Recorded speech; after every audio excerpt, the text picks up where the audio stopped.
Herzlich willkommen. Hey, this is Now German. Good morning, Sie. Herzlich willkommen. Hey, Gregor. All right, our title today is Sie ist neu, which literally means she is new. Sounds a bit weird, doesn't it? Yeah.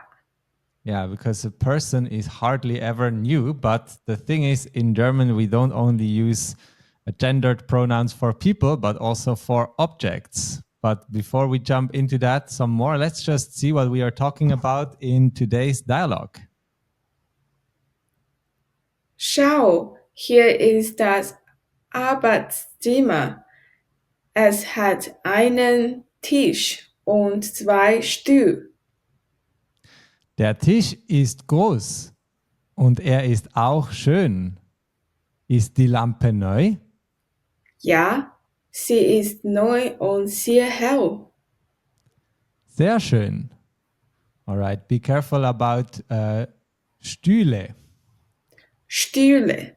Yes, if there is letter E at the end of a word, you usually need to pronounce it. Okay, let's look at the vocabulary next. We have schau. Schau. That's just like look. That's really convenient whenever you want to have someone's attention because you see something interesting and you want to share anything. Can be on the street, on your phone. You can just say schau. Schau. Yes. And then we have hier ist. Hier ist Here is. And das Arbeitszimmer. das Arbeitszimmer. Yeah, that is the study. And we earlier saw the verb arbeiten. Do you know what is arbeiten? Work. Exactly. So to work, this is literally the work room.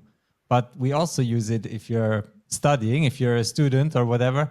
We might actually not call it. It depends a bit on the context, but it is literally the workroom. So that's what it means. And then we have es hat. Es hat It has, for example, der Tisch, der Tisch, the table. It has the table. And then der Stuhl. der Stuhl. Yeah, that is the chair. And in this dialogue, we have two chairs, which is zwei Stühle. Zwei Stühle. Yes, so the plural here is one case where the word gets umlaut. So we add Stuhl, we add E in the end, and U becomes Ü, zwei Stühle. Zwei Stühle. Yes. Any idea what's the plural of der Tisch if we have two of them? Tische. Yes, zwei Tische, that's right. E can't actually get an umlaut, so that's a bit easier. And then we have groß, Groß. big, of course, and then Und. that's and. And now we have a challenging one, especially for English speakers, that is ist. Ist. Yes, so if you translate this just out of context, you'd say he is. But in this case, if it is referring to der Tisch, then it's translated as it is. Okay, we'll look at this in the grammar section. And then we have auch. Auch. That is also. And a few more words. Schön. Schön. Beautiful, of course. Und die Lampe. Die Lampe. Yeah, that's the lamp. It's the same as English almost. You just add the letter E in the end. And letter A often kind of marks it as a feminine word. And this is feminine indeed. So that helps. And then we have neu. Neu. Also in last lesson is new. And sie ist. Sie ist. It is or she is. Same as er ist. And then sehr. Sehr. That means very. And hell. Hell. That is bright. All right. So before we look at the complicated thing of this lesson, let's go through our dialogue one more time. Schau, hier ist das Arbeitszimmer. Es hat einen Tisch und zwei Stühle. Der Tisch ist groß und er ist auch schön. Ist die Lampe neu? Ja, sie ist neu und sehr hell. Sehr schön. And our lesson topic is personal pronouns for objects. And if you speak any other European language or language that has grammatical genders, such as French, Spanish, Italian, Portuguese, this is really easy for you because it's just exactly the same in those languages. Everything has a gender, but in English, this is often confusing.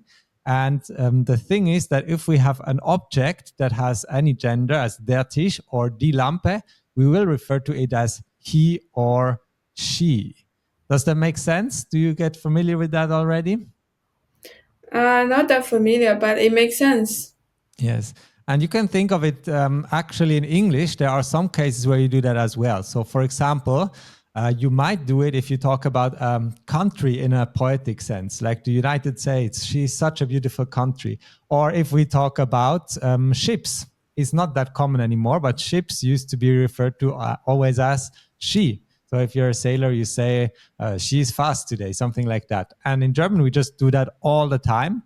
And it doesn't have any really sentimental meaning to us. It's kind of totally unconnected to something masculine or feminine. It's really just a grammatical property of an object. Okay? Okay. So for example, if I say der Tisch, then how do I refer to it as it? Er, he, Exactly. And die Lampe she, in German? sie, Yes, sie, that is right. Die Lampe, sie. And then das Zimmer?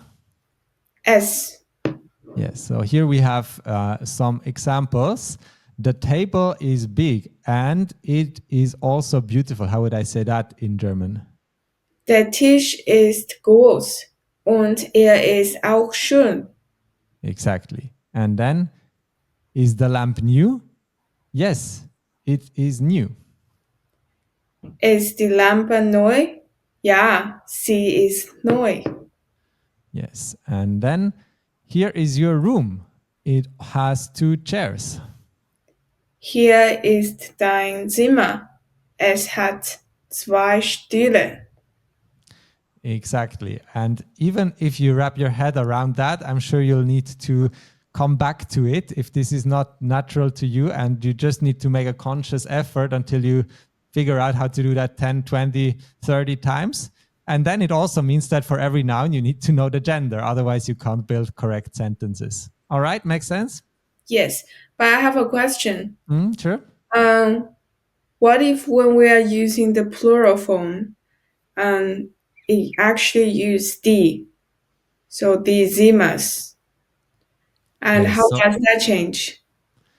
Yes, good question. So in plural, everything is kind of easier because we don't worry about the gender in plural. In plural, we'll just use the pronoun sie.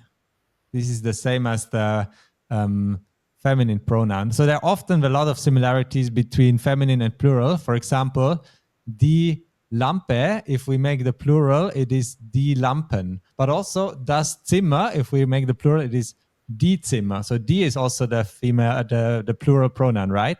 And so Yeah. it's also with sie is also the plural pronoun. And then we just say, for example, if we do the same sentence, the tables are big and they are also beautiful, I would say, die Tische sind groß und sie sind auch schön. So I will just use sie.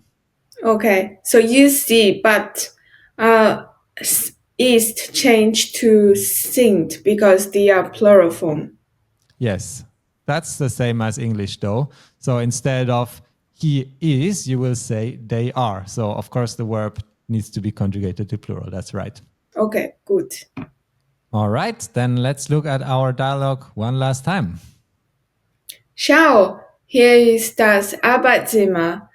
Es hat einen Tisch und 2 Stühle. Der Tisch ist groß und er ist auch schön. Ist die Lampe neu? Ja, sie ist neu und sehr hell. Sehr schön. Just one last thing, when you say Arbeitszimmer, you can't lose that S. You can't say Arbeitszimmer, but you need to say Arbeitszimmer, okay? Okay, Arbeitszimmer. Yes. All right.